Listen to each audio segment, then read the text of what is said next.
Hello दोस्तों, कहानी दुनिया चैनल पर आपका स्वागत है। आइए सुनते हैं लकी राजीव जी की लिखी एक लघु कथा, कैद। समीर के ऑफिस जाते ही मैं उस कमरे में आ गई। टूटी कुर्सियों, फालतू गद्दों और एक बहुत पुरानी अलमारी का बोझ सहता ये कमरा इस बड़े से घर का सबसे छोटा और भरोसेमंद कोना है। इसने कभी किसी को नहीं बताया कि इस जंग लगी अलमारी में एक लड़की 10 साल पहले बंद कर दी गई थी। समीर, मैं कथक का कोर्स पूरा कर लूं? यहीं 2 घर छोड़कर सिखाया जाता है। 10 साल पहले पति का हाथ अपने हाथों से सहलाते हुए पूछ लिया, दिमाग खराब है क्या सुबी? समीर ने हाथ ऐसे झटका जैसे छिपकली चिपक गई हो। आते जाते सुनता हूँ, घुंघरू बांधकर छुन छुन की आवाज़ें करती रहती हैं लड़कियाँ, धंधे वालियों जैसी। पता नहीं कैसे तुम्हारे पिताजी सीखने देते थे। आइंदा नाम मत लेना इन सब का।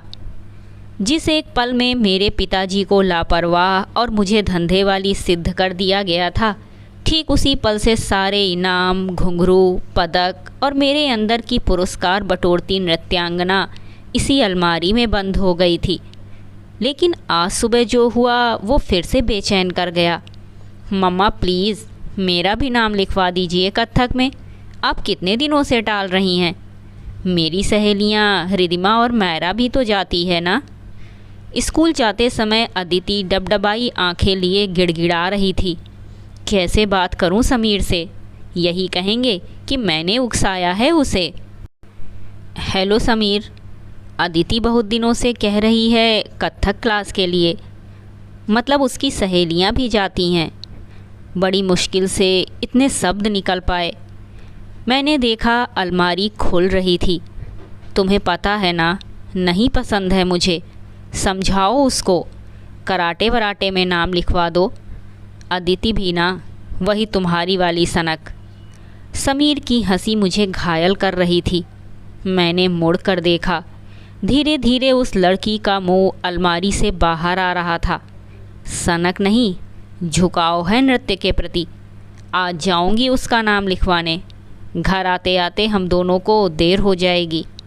फ़ोन रखते ही घुंघरुओं की आवाज़ गूंजने लगी।